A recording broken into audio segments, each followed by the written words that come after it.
Hello everyone dear students, आज मैं आपके बीच में लेके आया हूँ चैप्टर्स इकोनॉमिक्स का Indian economy on the eve of independence, यानी फर्स्ट चैप्टर्स ये है।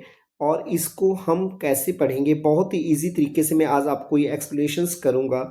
और एक्सप्लेनेशंस क्या होगी आपकी आज की इंग्लिश इंग्लिश के प्लस साथ में मैं हिंदी में भी एक्सप्लेन करूँगा।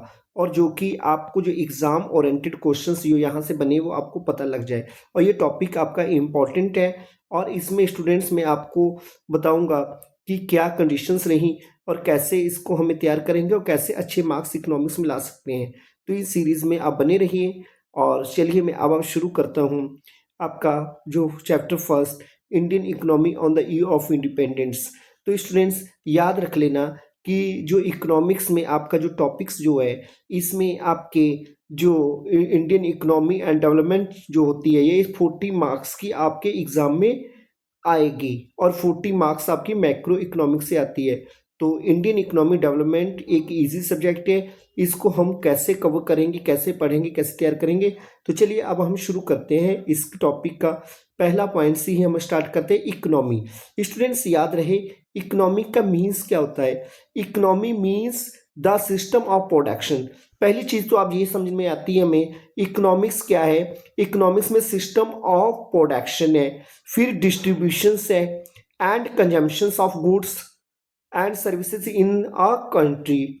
ओके, और it shows how people earn income and how their standard of living is decided. Means इसमें हम लोग ये कह सकते हैं, हम लोग इकोनॉमिक का मतलब ही ये है कि देश में जो चीज़ों का जो बनाया जाता है और इनको बांटना और इसको यूज़ करना, ये लोगों की इनकम और लिविंग स्टैंडर्ड को बताती है। मतलब इसमें अब आपको यहाँ पे याद रख लेना पॉइंट स्टूडेंट्स, इकोनॉमी में आपको दो चीज़ें यहाँ पे क्लियर हो गई।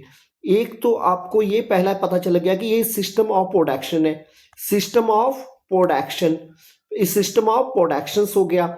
अब जब हमारा सिस्टम ऑफ प्रोडक्शंस हो गया स्टूडेंट्स, तो दूसरा पॉइंट इसमें हो गया कि distributions of goods, distributions of goods हो गया।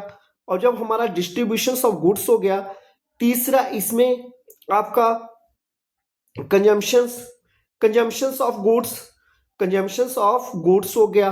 और इसके साथ में ही ये हमें ये शो करता है कि पीपल की जो लोगों की जो इनकम, पीपल की क्या दिखाता है, ये इनकम को दिखाता है। और इनकम के साथ में, और जब लोगों के पास इनकम होगी तो लिविंग स्टैंडर्ड भी लोगों का अच्छा होगा। भाई जिसके घर में पैसा उसी का आजकल के टाइम में सभी डंका है। ठीक है, अब देखिए यहां पे हम बात कर लेते हैं, फिर इसको रिपीटेड कर रहा हूं। Economy means system of production, means system of production SP, system of production P and D, system of distributions and system of consumptions of goods and services in a country. जितना भी ये होगा इन a country, बस इतना ये code से ध्यान रख लीजिएगा। System of productions, distributions, consumptions in a country. Okay, it shows how people कि एक लोग ये कैसे इनकम को अर्न करते हैं और वे कैसे अपने स्टैंडर्ड को डिसाइडेड करते हैं। कैसे हर एक आदमी जो भी पैसा कमाता है अपनी जिंदगी में उसको जीता है, जीने के लिए ही पैसा कमाया जाता है और लिविंग इज डिसाइडेड। अब देखिए इसकी हिंदी मीनिंग ध्यान रख लीजिएगा आप लोग। इकोनॉमी का मतलब है देश में चीजों का बनना, चीजों का मतलब हो गया आपका गुड्स हो गया, और इनका क्या होता है बांटना और यूज करना। जब बटेंगे तभी यूज होंगे और जब यूज होंगे तो इसको लोग खाएंगे और खाएंगे पिएंगे, और जो एक खरीदेगा दूसरा क्या करेगा बेचेगा, और जब दूसरा बेचेगा तो एक खरीदेगा, तो बेचने वाले के पास इनकम आएगी और खरीदने वाले के पास में उसको यूज करेगा और उसका स्टैंडर्ड बढ़ेगा। पहली बात यहाँ पे आपके ये क्लियर हो गई होगी। सेकंड पॉइंट अब बात करते हैं स्टूडेंट्स, हमारा देश जब ये आज़ाद हुआ तो इससे पहले की कंडीशंस जो बताता है हमें state of Indian economy on the eve of independence. Students इस पॉइंट पे हम डिस्कस करेंगे। इसमें क्या है देखिए, मैं इसको पहले आपको इंग्लिश में एक्सप्लेन कर रहा हूँ, फिर हिंदी में दे रखा है। आप अपने हिसाब से इसको अपनी लैंग्वेज में जैसे चाहे कन्वर्ट कर सकते हैं। बहुत ही इजी नोट्स में आपको दूंगा इकोनॉमिक्स के, तो जिन्होंने अभी तक चैनल को मेरे लाइक, सब्सक्राइब और शेयर नहीं किया तो वे जरूर कर दें और इकोनॉमिक्स में लगातार बने रहें। फिर इसके बाद में आपके ऑब्जेक्टिव यानी एग्जाम ओरिएंटेड सारे क्वेश्चंस मैं आपको बनाऊंगा। इसमें से 6 मार्क्स का क्वेश्चन डायरेक्टली पूछ लेता है कि state of Indian economy on the year of independence, यानी 4 मार्क्स या 3 मार्क्स में जैसे भी आए आप कर सकते हैं। तो अब देखिए बेटा, अब इसमें क्या करना है, पहला क्या कंडीशंस है, state of Indian economy on the year of independence at the time of independence. कौन सा टाइम था, 1947, याद रख लीजिए 1947 को हमारा देश आजाद हुआ। The Indian economy was in a poor condition. अपने बुजुर्गों से पूछना, जब देश आजाद हुआ था तो हमारी इकोनॉमिक कंडीशंस वो बहुत ही पुअर थी। क्या कंडीशन थी हमारी, पुअर थी। अच्छा, British rules followed exploitative policies which made India backward and under developed. यानी जो हमारे जो ब्रिटिश रूल्स हमारे देश में जो तब उसमें इंडिया में जो रूल्स रेगुलेशन थे वो ब्रिटिश गवर्नमेंट के थे, यानी अंग्रेजों के थे। ब्रिटेनिया सरकार ने जो भी रूल्स फॉलोड किए वो हमारे देश में एक्सप्लोटेटिव को बढ़ाया कि हमारे देश में यानी जो प्रोडक्शन था उसका क्या किया, उनका बहिष्कार किया और अपने प्रोडक्टों को उन्होंने बढ़ावा दिया। अब देखिए इसमें हमने इसको देख लिया, पुअर कंडीशंस हिंदी में देख लीजिए। 1947 में इंडिया की इकोनॉमी बहुत वीक थी। ब्रिटिश ने अपने फायदे के लिए पॉलिसीज अपनाई, क्योंकि ब्रिटिश ने जो भी पॉलिसीज बनाई ना अपने फायदे के लिए, जिससे इंडिया गरीब और बैकवर्ड बन गया। इंडिया क्या बन गया हमारा, इस कंडीशन में इंडिया क्या हो गया, पुअर हो गया और बैकवर्ड हो गया। तो स्टूडेंट्स ये पॉइंट 2 याद रख लेना इसमें, ठीक है। और इसमें आप इसको लिख सकते हैं, इस पॉइंट को जब भी इस क्वेश्चन में ये पुअर एंड बैकवर्ड की कंडीशन जरूर आप इसमें लिखेंगे। फिर इसके बाद में बात करते हैं ये आपका सेकंड पॉइंट्स में। अब देखिए थर्ड पॉइंट्स में क्या हो गया इसका, national income and per capita income under colonial rule. Colonial rules में जो नेशनल इनकम थी, पर कैपिटा इनकम थी, वो क्या थी। During British rules no proper effort was made to measure India's national income and per capita income. Means during the British rules में ऐसा किसी ने साहस नहीं किया कि जो नेशनल इनकम जो है वो मेजरमेंट की जाए और हर किसी की पर कैपिटा इनकम देखी जाए। लेकिन सम इकोनॉमिक्स, जो कौन से इकोनॉमिक्स थे, यहाँ से आपका ऑब्जेक्टिव बन जाता है, उनका नेम था आपका Dadabhai Naoroji and VKRY Rao try to estimate it but the result was not consistent. Means यानी ये लोग जो कुछ इकोनॉमिक्स थे इन्होंने प्रयास किया कि हमारे देश की जो पर कैपिटा इनकम निकलनी चाहिए, तो उनके नेम थे दादा भाई नौरोजी, VKRY राव। इन्होंने एस्टिमेट लगाया लेकिन वो इतना सक्सेस नहीं हुआ। ब्रिटिश गवर्नमेंट ने इंडिया की इनकम मेजर नहीं की। कुछ इकोनॉमिक्स ने एस्टिमेट किया लेकिन डेटा क्लियर नहीं था। इनकम लेवल क्या थी, लो थी। बस ये याद रखना है, लो, ठीक है। अब देखिए बेटा नेक्स्ट बात करते हैं हम स्टेट ऑफ एग्रीकल्चरल सेक्टर। अब देखिए एग्रीकल्चरल सेक्टर के बाद में क्या था, agricultural was the main occupations of Indians before independence. यानी जब हमारा देश था तो उसमें क्या हुआ, आज़ाद होने से पहले जो था 75% पॉपुलेशन लिव्ड इन विलेज। सभी लोग विलेज में रहते थे, 75% विलेज में थे, ये क्लियर हो गया। और डिपेंड डायरेक्टली और इनडायरेक्टली और फार्मिंग। उनका भाई जब विलेज में रहेंगे तो क्या करेंगे, फार्मिंग करेंगे, और जब फार्मिंग करेंगे तो how ever agriculture productivity was very low. जब भाई हमारे यहाँ पानी के साधन नहीं थे और सीड्स नहीं अच्छे थे और कोई ट्रैक्टर नहीं था, कोई ऐसे साधन नहीं थे जिससे हम एग्रीकल्चर का प्रोडक्शन बढ़ा सके, तो इसलिए हमारा एग्रीकल्चरल प्रोडक्शन जो था वो बहुत ही ज़्यादा लो था, ठीक है। ये पॉइंट याद रख लीजिए। अब देखिए इसमें कृषि भारत का मेन काम था, 75% लोग फार्मिंग पर डिपेंड थे लेकिन प्रोडक्शन बहुत कम था। इसको अपनी लैंग्वेज में हम लिख सकते हैं और यहाँ पे ये नोट्स जो होंगे आपके, आप अपनी लैंग्वेज में लिखेंगे और इसको एक बार देखने के बाद में आपके दिमाग में बैठ जाएगा और आप एग्जाम में क्वेश्चंस को कर लेंगे। रीजंस फॉर स्टेगनेशंस इन एग्रीकल्चर की स्टेगनेशंस क्या थी। बेटा जब स्टेगनेशंस की बात की जाए, agricultural remind stagnant because of lake of investment. Means जो एग्रीकल्चरल जो था ना वो रुक गई थी, मतलब कि जो उसका जो प्रोडक्शन था वो रुक गया था। Exploitative land settlement system like zamindari and commercialisation means तब हमारे यहाँ जमींदारी सिस्टम लागू था of agriculture. Farmers remain poor and backward, farmers जो हो गए पुअर और बैकवर्ड होते रहे। और इसका क्या हुआ कि एग्रीकल्चर में ग्रोथ नहीं हुई क्योंकि इन्वेस्टमेंट नहीं था, लोगों ने इन्वेस्ट ही नहीं किया, हमारे यहाँ बीज नहीं अच्छे आए, कोई प्रोडक्शन अच्छा नहीं हुआ, जमींदारी सिस्टम था और कैश क्रॉप्स पर ज़्यादा फोकस था। यानी जो हमारी ऐसे फसलें थी कि जिसमें पैसा हमें मिले उन्हीं पे प्रोडक्शंस किया जाता था और बाकी का कुछ भी यहाँ पे प्रोडक्शंस नहीं था। तो यानी हम कह सकते हैं कि एग्रीकल्चरल सेक्टर जो था हमारा लो था और बैकवर्ड था, कोई हमारे पास में कोई ऐसा सिस्टम नहीं था कि जिससे कि हम उसको डेवलपमेंट कर सके। ब्रिटिश यानी गवर्नमेंट ने इसमें कोई इन्वेस्टमेंट नहीं किया, इन्वेस्टमेंट की कमी थी हमारे यहाँ। जब हमारे यहाँ इन्वेस्टमेंट की कमी थी, लोगों ने पैसा नहीं लगाया, मतलब गवर्नमेंट ने इस पे पैसा खर्च नहीं किया, तो लोगों ने अपनी फसल पे पैसा नहीं लगा पाए और जिसके कारण वे गरीब के गरीब होते गए। फिर स्टूडेंट्स अब बात करते हैं स्टेट ऑफ इंडस्ट्रियल सेक्टर। यहाँ पे मैंने इंग्लिश और हिंदी इसलिए लिखा है कि आप अपने हिसाब से इसको पढ़ें और इसको अपने हिसाब से नोट तैयार करें। स्टूडेंट्स बहुत ही इजी तरीके से मैं नोट्स दूंगा, इसको आप तैयार करते रहिए बस। British followed a policy of deindustrialisation in India, यानी इनके जो ब्रिटिश ने जो पॉलिसी फॉलोड की ना, तो उनका मेन काम क्या था कि जो इंडस्ट्रियलाइजेशन था उनका डेवलपमेंट नहीं होने दिया इन्होंने। इंडिया में सबसे ज़्यादा हैंडीक्राफ्ट इंडस्ट्रीज थी जिनको इन्होंने क्या कर दिया, डिक्लाइन कर दिया। किन्होंने कर दिया? ब्रिटानिया गवर्नमेंट ने। कॉलोनियल जो इनके रूल्स रेगुलेशन थे, इन्होंने हमारे देश में इंडिया में ना बहुत है हाथ से, हैंडीक्राफ्ट का मतलब होता है जो हाथ से बने उन्हें प्रोडक्ट जो बनाए जाते हैं, इनकी इंडस्ट्री से लोग इन्हीं को बनाकर बेचते थे बेचारे। तो इन्होंने क्या किया, इसको बिल्कुल ही इनका डेवलपमेंट नहीं होने दिया और इसको हैंडीक्राफ्ट को बिल्कुल ख़त्म कर दिया, और जिसकी वजह से जो था कि हमारे देश की स्थिति डाउन हो गई और इन्होंने हैंडीक्राफ्ट को ख़त्म तो कर दिया। कोई मॉडर्न इंडस्ट्रीज नॉट प्रमोटेड, कोई मॉडर्न इंडस्ट्रीज प्रमोट ही नहीं की। India become an exporter of raw material and importer of finished goods.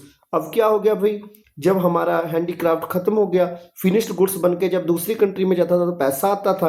अब क्या हो गया कि इंडिया खाली अब क्या करे भाई, यहाँ पे माल तैयार करे, कच्चा माल तैयार करे और दूसरी कंट्री को बेचे, ब्रिटेन में जाए और ब्रिटेन से फिनिश्ड गुड्स बन के आए इंडिया में और ब्रिटेन इसका ज़्यादा से ज़्यादा प्रॉफिट कमाए।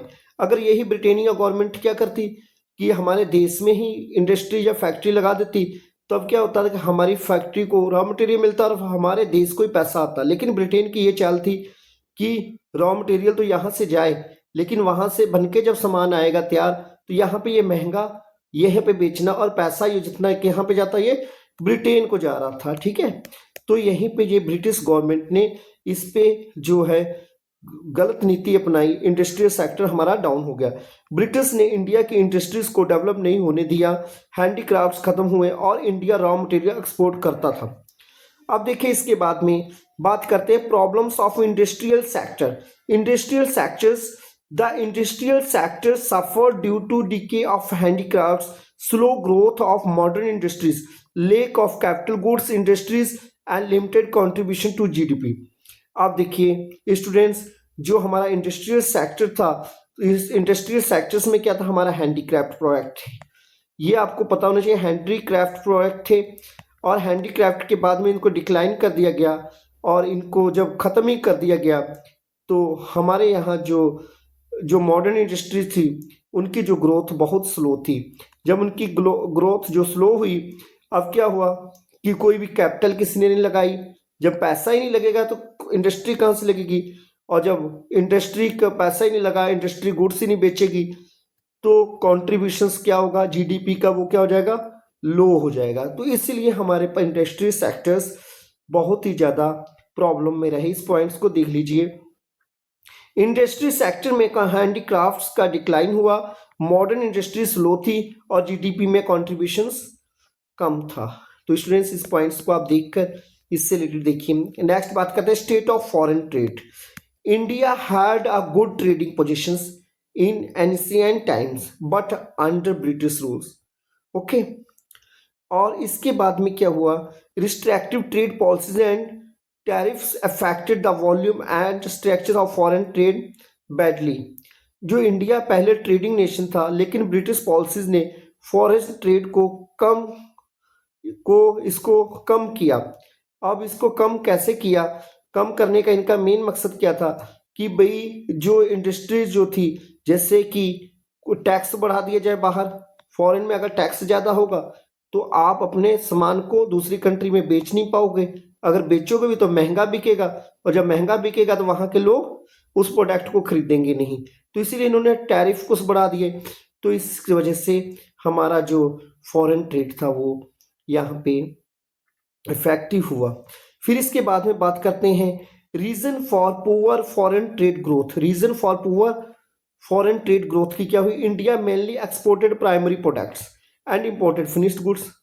भाई क्या करता, प्राइमरी प्रोडक्ट को बेचता था और फिनिश्ड गुड्स मंगवाता था। Britain had monopoly control over India foreign trade leading to poor growth. यानी इसमें जो मोनोपोली जो कर ली ब्रिटेन ने फॉरेन ट्रेड में इंडिया की, तो इससे हमारी जो ग्रोथ जो हुई स्टूडेंट्स वो बहुत पुअर हुई। इंडिया रॉ प्रोडक्ट्स एक्सपोर्ट करता था और फिनिश्ड गुड्स इंपोर्ट। ब्रिटेनिया का कंट्रोल था, इसलिए ट्रेड वीक रहा। यानी जितना कंट्रोलिंग था हमारा ब्रिटेनिया गवर्नमेंट का था, जिसके कारण हमारा जो ट्रेड है उसमें दिक्कत आई।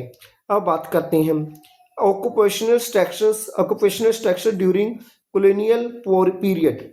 अब the occupational structures were backward, means जो पेशा था वो बहुत ही बैकवर्ड था। Around 70 to 75 workforce was engage in agriculture. जब 70 से 75 हमारे एग्रीकल्चरल सेक्टर में थे, while manufacturing and services had very small shares. ज़्यादातर लोग फार्मिंग में काम करते थे, इंडस्ट्रीज और सर्विस सेक्टर में एम्प्लॉयमेंट बहुत कम था। यानी इंडस्ट्री और सर्विस सेक्टर में एम्प्लॉयमेंट कम था। फिर इसके बाद में करते हैं state of infrastructures. State of infrastructures में क्या था, infrastructure like railway, ports and communications was developed during British rules. यानी यहाँ पे ब्रिटिश रूल्स ने क्या किया, रेलवे बनाया। सबसे पहले इन्होंने जो रेलवे चलाई ना, 16 अप्रैल 1853 में ट्रेन चलाई थी, और ये कई बार क्वेश्चंस में आ जाता है, ठीक है, ऑब्जेक्टिव में। पोर्ट्स बनाया और कम्युनिकेशंस के सिस्टम को बहुत ही इन्होंने डेवलप किया, लेकिन इनका मेन पर्पज ये था, अगर ये सब चीज़ें चलेंगी तो हमारा जो बिजनेस कॉमर्स जो है, कॉमर्शलाइजेशन जो है हमारा दूर दूर तक फैलेगा, जो कि इनका पर्पस था प्रॉफिट कमाना। रेलवे और पोर्ट्स बने, लेकिन इंडिया के बेनिफिट्स के लिए नहीं, ब्रिटिश के ट्रेड के लिए। यानी ब्रिटिश ने इस पे पैसा कमाया, ठीक है। फिर आप बेटा ये इसके बाद में हम बात करते हैं इसके डेमोग्राफिक कंडीशंस में। तो स्टूडेंट्स इसके बाद में मैं आपको इस टॉपिक के बाद में आपको बताऊंगा, ठीक है। आप और देखिए इधर इसमें डेमोग्राफिक कंडीशंस में क्या है, India faced poor demographic conditions such as low life expectancy. Means जो लाइफ थी वो लो लाइफ एक्सपेक्टेंसी थी, लोगों का क्या था कि हाई बर्थ था और डेथ रेट, मीन्स लोग पैदा भी बहुत हो रहे थे और मर भी बहुत रहे थे। हाई इन्फेंट मोरेलिटी, यानी इसमें जो मोरेलिटी की कंडीशन थी वो बहुत ही हाई होती गई, मोरेटिलिटी थी। लो लिटरेसी थी, और लिटरेसी लोगों में पढ़े लिखे लोग बहुत कम थे। और वाइड स्प्रेड पॉवर्टी, यानी जो पॉवर्टी जो गरीबी जो थी वो बहुत ज़्यादा बढ़ चुकी थी। यानी डेमोग्राफिक कंडीशंस में देखा जाए तो क्या कंडीशन थी आपकी, हाई बर्थ हाई डेथ, ठीक है, हाई इन्फेंट मोर्टिलिटी, लो लिटरेसी यानी लोग पढ़े लिखे कम थे तब, और गरीबी चारों तरफ फैली हुई थी। और इसमें बहुत यानी कहने का मतलब population conditions are very badly, life expectancy low, literacy low, infant mortality, and this one was the reason of its. Okay students, ये हो गया आज के टॉपिक। आज के टॉपिक्स में मैंने आपको क्या क्या बताया, इसके जो इंडियन इकोनॉमिक्स के ईयू ऑफ इंडिपेंडेंस और इसके जो पॉइंट्स हैं, किन कारणों से हमारी कंट्रीज एक गरीब बनी रही तब, और क्या क्या कंडीशंस से जो सोने की चिड़िया थी इंडिया, वहाँ पे कैसे ब्रिटानिया गवर्नमेंट ने रूल्स अपने अपना कर कैसे उन्होंने फ़ायदा कमाया, और हमारी इंडियन जो थी इंडस्ट्रीज थी या एग्रीकल्चर था, इसको कैसे इन्होंने बर्बाद किया, इसके बारे में मैंने आपको इस रीजंस में बताया। अब इसके बाद में मैं आपको लेके आऊँगा चैप्टर सेकंड। बने रहिए रेगुलर। और स्टूडेंट्स जिन्होंने अभी तक मेरे चैनल को लाइक सब्सक्राइब और शेयर नहीं किया तो वो ज़रूर इसको कर लें। और स्टूडेंट्स आप आराम से नोट्स करके इन पॉइंट्स को आप एग्ज़ाम के लिए रख लें, जो कि आप इनको आसानी से अपना पेपर को कर सकें। तो आज इतना ही। Thank you. Have a nice day.